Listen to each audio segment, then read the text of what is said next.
Dear viewers, अस्सलाम वालेकुम। This is me फरमानुल्लाह Khan और आप लोग देख रहे हैं हमारा यूट्यूब चैनल नर्सिंग विद फरमान। आज की इस इम्पोर्टेंट वीडियो में हम माइक्रोबियोलॉजी के यूनिट नंबर 3 को डिस्कस करेंगे, जिसका नेम है हाइपर सेंसिटिविटी, जो कि इंतहाई अहम यूनिट हैं। और आज की इस वीडियो में हम इस यूनिट के सेकेंड पार्ट को डिस्कस करेंगे। इस यूनिट के रिमेनिंग पार्ट्स और MCQs की वीडियोस ऑलरेडी मेरे YouTube चैनल पे मौजूद हैं, जिनकी वीडियोस के लिंक्स मैंने इस वीडियो की डिस्क्रिप्शन में दिए हैं। तो वहीं से जाकर आप इस यूनिट के रिमेनिंग पार्ट्स और MCQs की वीडियोस देख सकते हैं। आज की इस वीडियो में हम इस यूनिट के सेकंड पार्ट को डिस्कस करेंगे और इसके साथ साथ जो इम्पोर्टेंट पॉइंट्स हमारे पास हैं जो एग्जाम्स में आ सकते हैं, तो हम उन पॉइंट्स को भी मेंशन करेंगे ताकि आने वाले एग्जाम्स में आपके लिए आसानी हो। तो चलो स्टार्ट कर लेते हैं हाइपर सेंसिटिविटी यूनिट के पार्ट नंबर 2 को। इस लेक्चर के कंटेंट हमारे पास जो है एक्नॉलेज किए हैं सर हाफिज अहमद लुबाब खटक ने।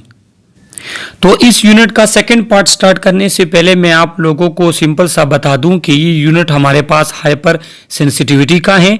हाइपर सेंसिटिविटी इसे कहते हैं कि देखो, जब हमारा इम्यून सिस्टम जो है वो एक नॉर्मल रिस्पांस शो करता है किसी भी एंटीजन की तरफ और हमारे बॉडी को बचाता है डिफरेंट टाइप ऑफ डिजीज और इन्फेक्शन से। लेकिन जब हमारा यही इम्यून सिस्टम एबनॉर्मल या एक्स्ट्रा रिस्पांस देना शुरू कर दे तो उस कंडीशन को फिर हम कहते हैं हाइपर सेंसिटिविटी। और फिर हाइपर सेंसिटिविटी के हमारे पास 4 टाइप्स हैं। तो हाइपर सेंसिटिविटी की डिफिनीशन और उसका फर्स्ट टाइप वो हमने डिटेल के साथ एक्सप्लेन किया है अपने इस यूनिट के first part of video lecture में, तो आप उसको वहां पे देख सकते हैं।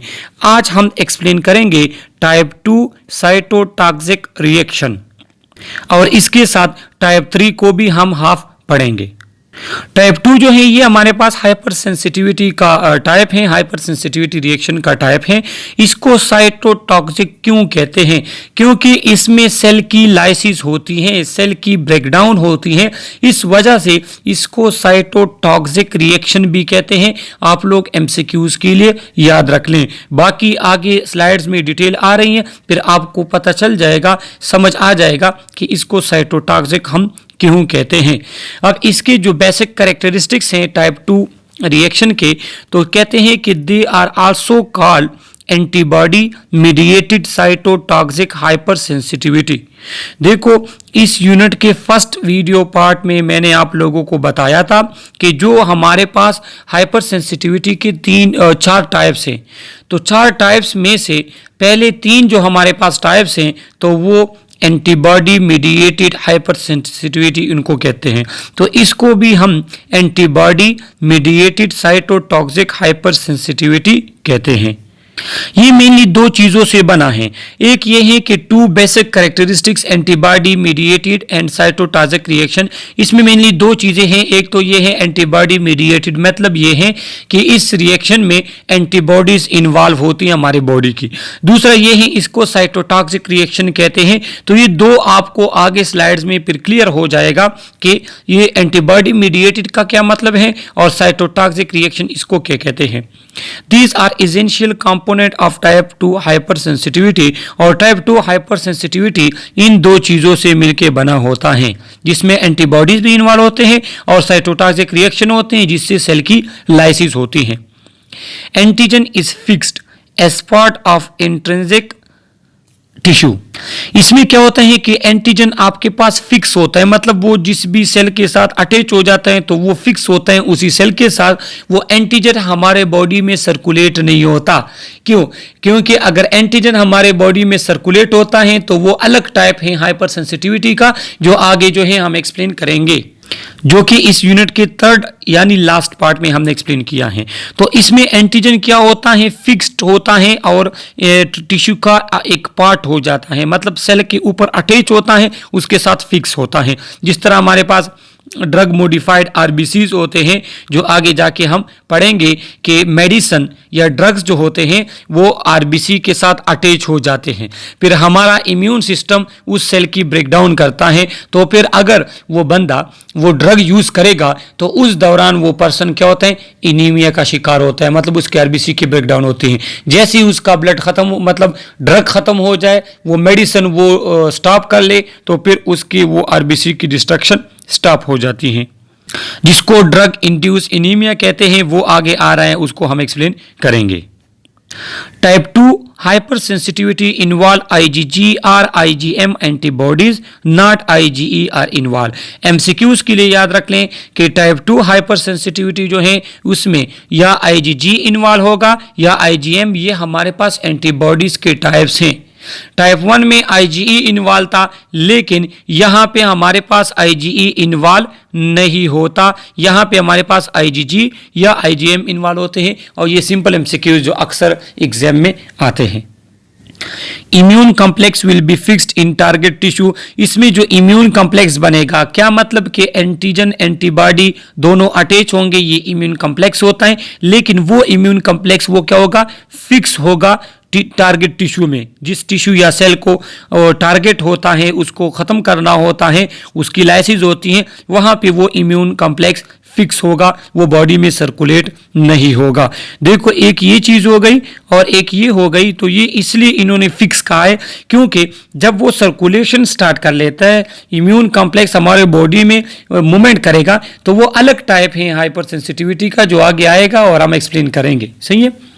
IgG or IgM immunoglobulin react with cell surface antigen to activate the complement system and produce direct damage of the cell surface। क्या होता है कि जो हमारे पास एंटीबॉडीज होते हैं, IgM हो गया या IgG हो गया, तो ये क्या करते हैं कि ये सेल सरफेस के साथ रिएक्ट करते हैं, उस सेल सरफेस के साथ जिसके ऊपर एंटीजन होता है, जिसके बाद कॉम्प्लीमेंट सिस्टम एक्टिवेट हो जाता है। कॉम्प्लीमेंट सिस्टम जब एक्टिवेट होता है तो वो क्या करता है कि direct damage of cell surface कर देता है, वो सेल हमारे पास खत्म हो जाता है। तो ये क्या है, ये टाइप 2 हाइपर सेंसिटिविटी रिएक्शन है या टाइप 2 साइटोटॉक्सिक रिएक्शन है। कॉम्प्लीमेंट सिस्टम हमारा इन्फ्लेमेटरी सिस्टम है, जो आगे स्लाइड में डिटेल के साथ हम पढ़ेंगे। सही है। लेकिन इस स्लाइड में एमसीक्यूज चूंकि ज्यादा है, लिहाजा इसको आप अच्छे तरीके के साथ अपने पास याद रख लें। अब हमारे पास है mechanism of type 2 hypersensitivity reaction. मतलब टाइप 2 हाइपर सेंसिटिविटी रिएक्शन किस तरह होता है, उसका मैकेनिज्म जो थोड़ा बहुत मैं ऑलरेडी आप लोगों को समझा चुका हूं। इसमें कॉम्प्लीमेंट सिस्टम एक्टिवेट होता है। अब कॉम्प्लीमेंट सिस्टम क्या है? Complement system actually compose of 20 और more different type of protein forming membrane attack complex. क्या होता है कि कॉम्प्लीमेंट सिस्टम हमारे बॉडी का एक ऐसा सिस्टम है जिसमें 20 या 20 से ज़्यादा प्रोटीन होते हैं, और उन प्रोटीन क्या होते हैं, उनको कॉम्प्लीमेंट प्रोटीन कहते हैं, और उनका मकसद ही सेल मेम्ब्रेन की लाइसिस करना होता है, सेल मेम्ब्रेन को डैमेज करना होता है, सेल को डैमेज करना होता है। तो वो सिस्टम जिसमें हमारे पास डिफरेंट टाइप ऑफ प्रोटीन्स होते हैं, और उन प्रोटीन्स में एक प्रॉपर्टी ये है कि वो मेम्ब्रेन को अटैक करके उसको ख़त्म करते हैं। तो इस तरह के सिस्टम को कॉम्प्लीमेंट सिस्टम कहते हैं, और कॉम्प्लीमेंट सिस्टम एक्टिवेट होता है टाइप 2 हाइपर सेंसिटिविटी रिएक्शन में। सही है। दिस मेम्ब्रेन अटैक कॉम्प्लेक्स, क्या मतलब, complement system it is responsible for cell destroying component of type 2 hypersensitivity. कि ये जो कॉम्प्लीमेंट सिस्टम आपके पास एक्टिवेट हुआ, इसमें मेम्ब्रेन अटैक कॉम्प्लेक्स हैं, तो ये मेम्ब्रेन पे अटैक करके सेल को डिस्ट्रॉय करते हैं। और मैंने आपको कहा ना कि टाइप 2 हाइपर सेंसिटिविटी 2 कंपोनेंट से बना है, कॉम्प्लीमेंट सिस्टम की एक्टिवेशन और सेल की डिस्ट्रक्शन। तो कॉम्प्लीमेंट सिस्टम आपके पास एक्टिवेट होता है। अब एक्टिवेट क्यों होता है? एंटीजन जब आपके बॉडी में आएगा, इम्यून सिस्टम उसको जज करेगा, तो कॉम्प्लीमेंट सिस्टम आपका एक्टिवेट हो जाएगा। कॉम्प्लीमेंट सिस्टम में ऐसे प्रोटीन्स होते हैं जो सेल मेम्ब्रेन की लाइसिस करते हैं। तो वो किस्म जो हमारे पास कॉम्प्लीमेंट सिस्टम के जो मेम्ब्रेन अटैक कॉम्प्लेक्स हैं, वो सेल पे अटैक करेंगे, सेल मेम्ब्रेन को खत्म करेंगे, आपके पास सेल की डिस्ट्रक्शन होगी, टाइप 2 हाइपर सेंसिटिविटी आपका रिएक्शन हो गया। जो मेम्ब्रेन अटैक कॉम्प्लेक्स है तो इसमें C5, C6, C7, C8, C9 आते हैं।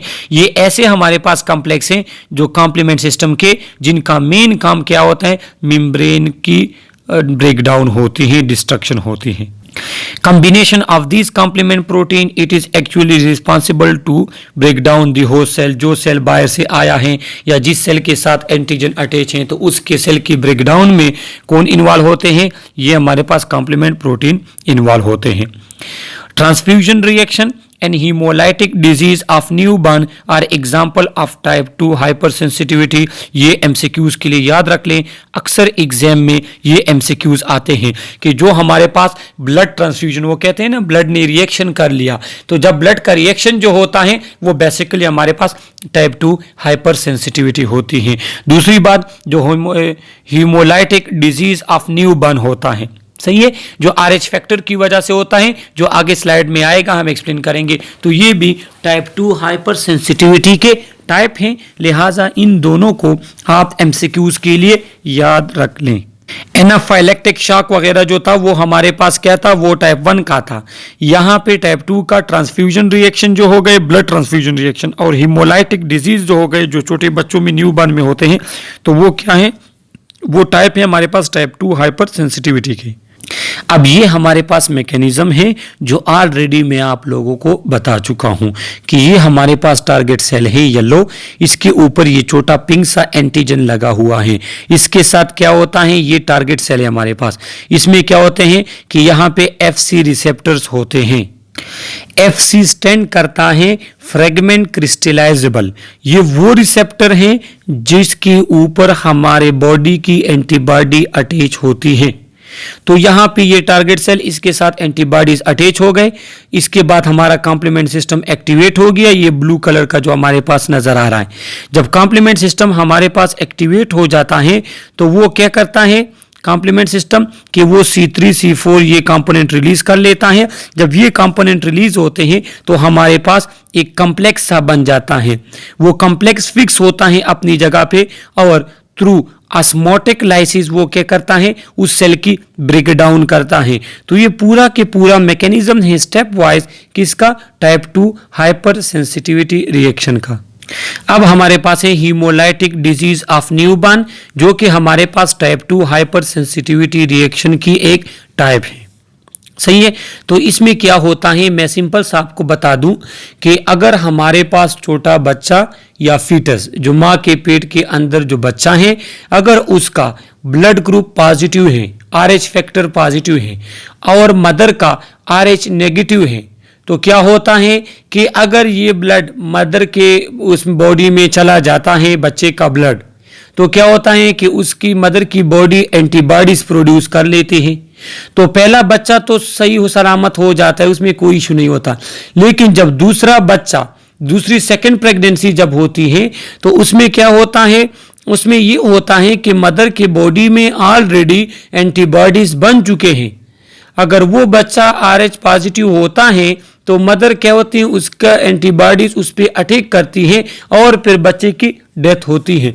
तो इस कंडीशन को कहते हैं हीमोलाइटिक डिजीज ऑफ न्यूबॉर्न।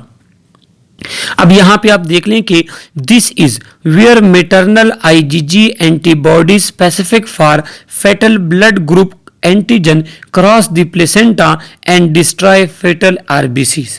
क्या होता है कि जो मदर के बॉडी में IgG एंटीबॉडीज हैं, वो क्या करते हैं, वो प्लेसेंटा क्रॉस करके बच्चे के RBCs की डिस्ट्रक्शन स्टार्ट कर देते हैं और उसको खत्म कर लेते हैं। Erythroblastosis fetalis severe hemolytic disease of newborn, और इससे जो डिजीज होती है इसको एरिथ्रोब्लास्टोसिस फेटेलस कहते हैं, जिसमें बच्चे के RBCs वगैरह डिस्ट्रक्शन हो जाते हैं। हीमोलाइटिक डिजीज है, ब्लड सेल की हीमोलाइसिस होती है और ये काफ़ी ज़्यादा खतरनाक है। Most commonly develop when RH positive foetus expresses an RH antigen on its blood that an RH negative mother does not recognize। क्या होता है कि अगर बच्चा RH पॉजिटिव है, मतलब RH फैक्टर या एंटीजन उसके ब्लड सेल पे मौजूद है, और मदर RH नेगेटिव है, मतलब उसके बॉडी में RH फैक्टर नहीं है, तो वो RH factor mother as a antigen consider करेगी और उसके खिलाफ IgG एंटीबॉडीज प्रोड्यूस करेगी। यहां में इस पिक्चर में आप लोगों को क्लियर जो है इन्होंने दिखाया हुआ है कि देखो ये बच्चा RH पॉजिटिव है और इसकी जो मदर जो है वो क्या है, इसकी मदर वो RH नेगेटिव है। अब अगर बच्चे का ये ब्लड जो है ये माँ के पेट के ये बच्चे का ब्लड अगर मदर ब्लड में जाता है, उसके साथ मिक्स होता है, तो फिर क्या होता है कि मदर के बॉडी में एंटीबॉडीज प्रोड्यूस हो जाते हैं। ये जो आप लोगों को नज़र आ रहा है तो ये क्या है, ये एंटीबॉडीज हैं। ये जो हमारे पास रेक्टेंगुलर शक्ल में ये जो अंदर से येलो है तो ये क्या है, ये हमारे पास एंटीबॉडीज हैं। अब पहला बच्चा तो कोई बात नहीं, वो तो सही सलामत पैदा हो जाएगा, लेकिन जब दूसरा बच्चा पैदा होगा तो वो मदर की जो एंटीबॉडीज है वो जाएगी बच्चे के ब्लड के साथ मिलेगी और RBC की डिस्ट्रक्शन करेगी। यहाँ पे लिखा है कि increase risk starting from gravida 2 और पैरा 2। क्या है ग्रेविडा कहते हैं प्रेगनेंसी को, तो फर्स्ट प्रेगनेंसी पे कुछ नहीं होगा लेकिन मदर के बॉडी में एंटीबॉडीज प्रोड्यूस हो जाएगी। जब सेकंड प्रेगनेंसी होगी तो ऑलरेडी मदर के बॉडी में एंटीबॉडीज मौजूद हैं, तो वो सेकंड प्रेगनेंसी के लिए फिर बच्चे के लिए ये मुश्किल हो जाता है और हीमोलाइसिस होती है उसके RBC को, जिसको एरिथ्रोब्लास्टोसिस फेटलिस कहते हैं। सही है।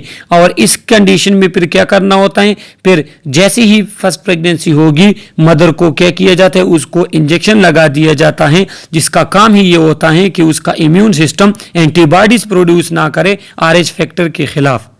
और उस इंजेक्शन का अगर आप लोग जो है ना नाम सर्च करोगे गूगल में तो उसका नेम क्या है, वो स्पेशल इम्यूनोग्लोबुलिन है जिसको रोगेम कहते हैं, RHOGAM रोगेम कहते हैं।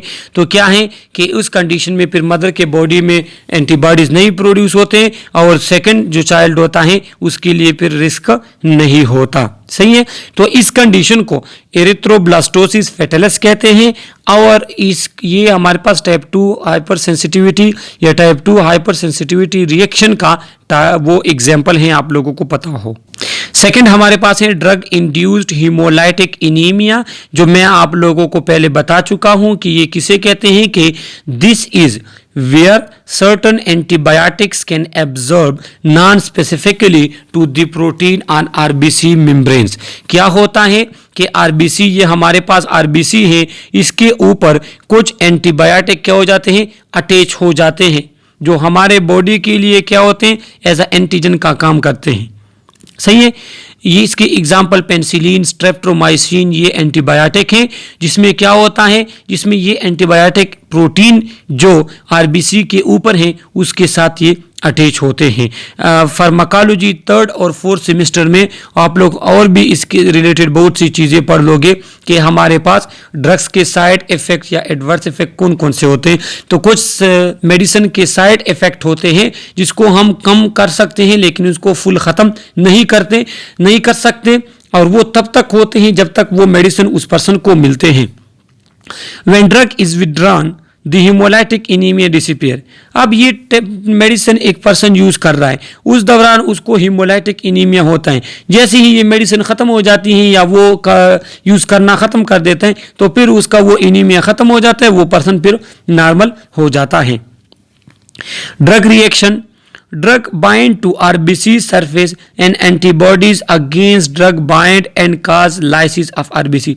देखो मेडिसिन अटैच थे RBC के ऊपर जो प्रोटीन थे उसके साथ, हमारी बॉडी इसको as a foreign body consider करके हमारी बॉडी का जो IgG एंटीबॉडीज हैं वो इसके ऊपर कर लेता है अटैक, और अटैक के साथ ये पूरी के पूरी RBC को ख़त्म कर लेता है। इसको कहते हैं हीमोलाइसिस, और इससे जो कंडीशन बनती है तो उसको कहते हैं ड्रग इंड्यूस्ड हीमोलाइटिक इनीमिया। अगर सिनेरियो बेस्ड भी क्वेश्चन आता है या वैसे, तो आप लोगों को पता होना चाहिए कि ये टाइप 2 हाइपर सेंसिटिविटी रिएक्शन का एग्जाम्पल है। तो एक एग्जाम्पल RH फैक्टर इनकम्पेटिबिलिटी था, दूसरा ड्रग रिएक्शन तो उसमें आता है, वो भी टाइप 2 हाइपर सेंसिटिविटी रिएक्शन का जो है टाइप है, एग्जाम्पल है। अब हमारे पास एक और है ब्लड ग्रुप रिएक्शन, या ब्लड रिएक्शन।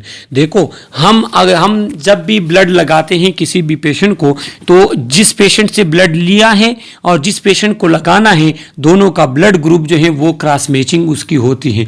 वो इसलिए होती है कि दोनों के ब्लड ग्रुप में डिफरेंस ना हो।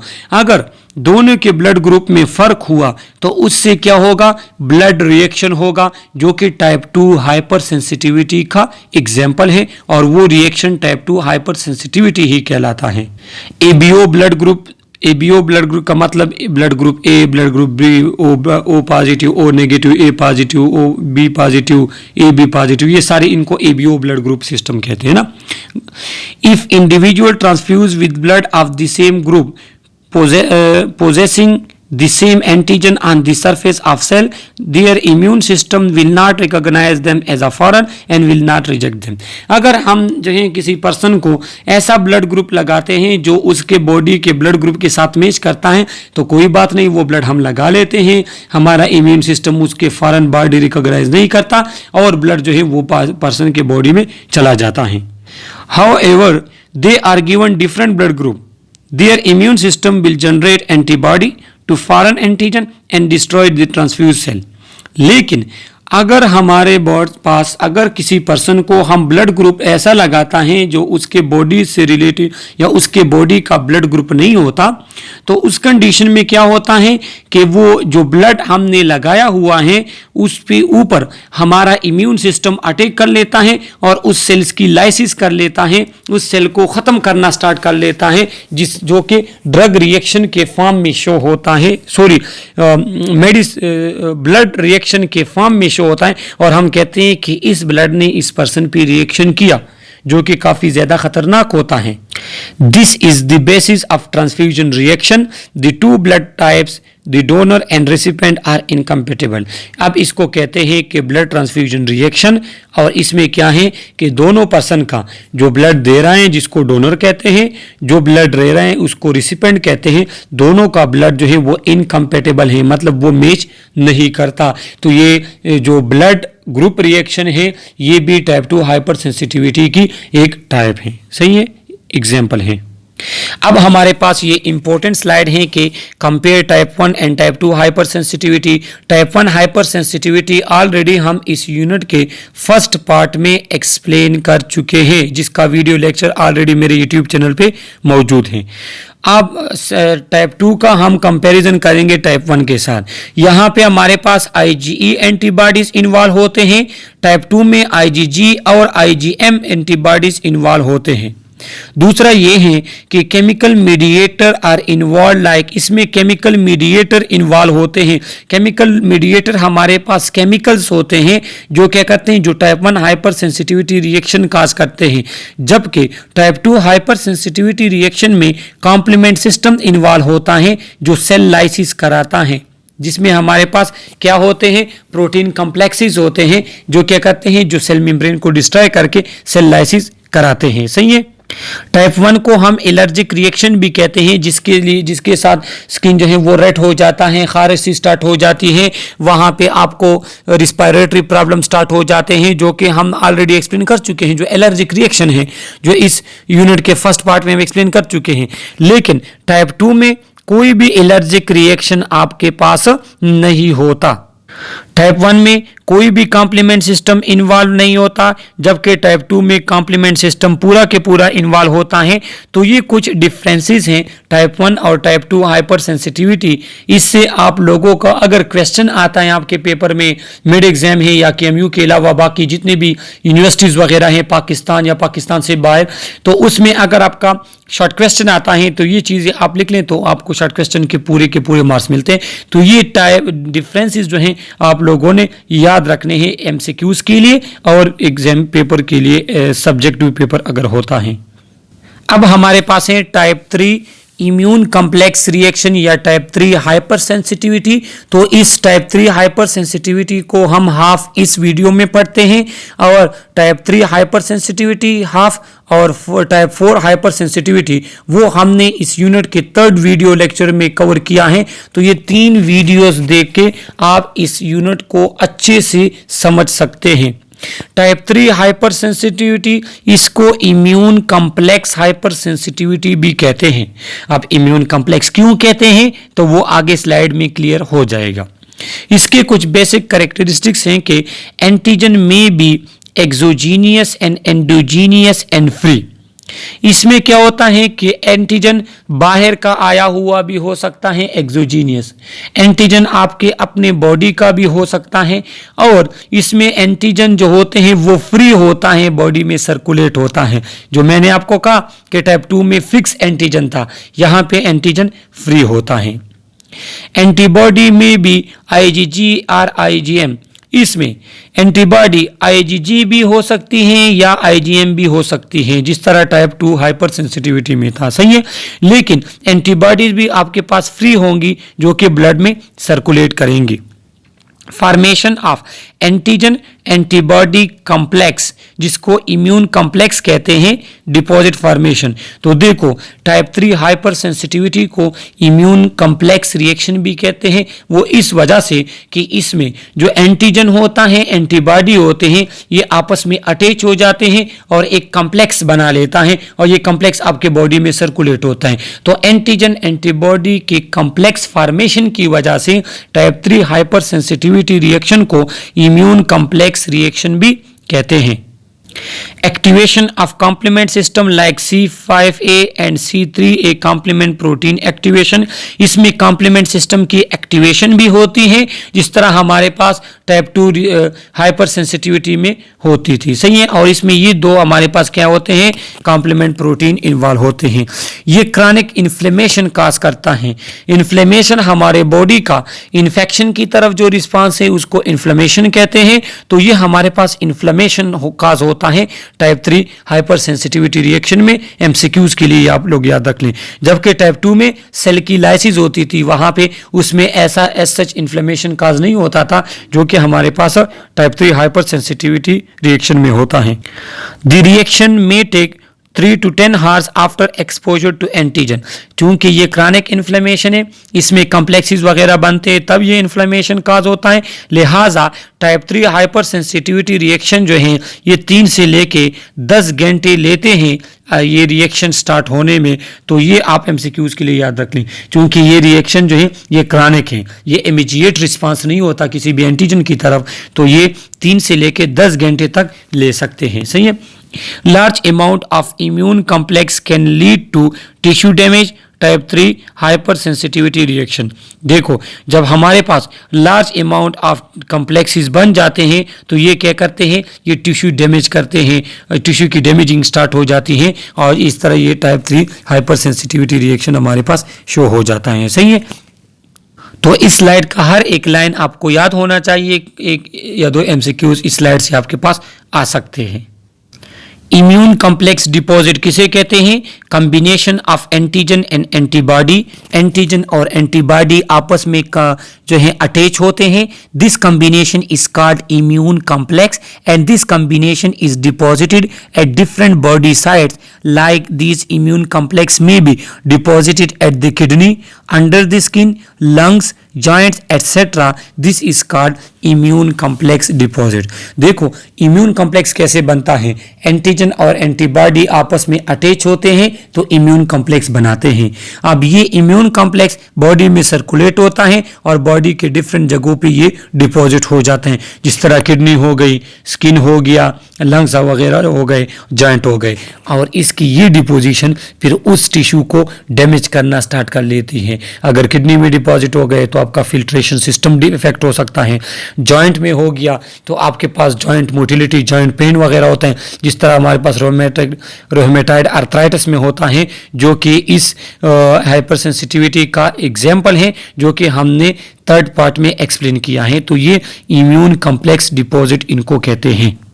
कॉम्प्लीमेंट एक्टिवेशन भी हमारे पास होता है, इस जो कि ऑलरेडी हम एक्सप्लेन कर चुके हैं कि whenever the antigen form immune complex with the antibody there is activation of complement system.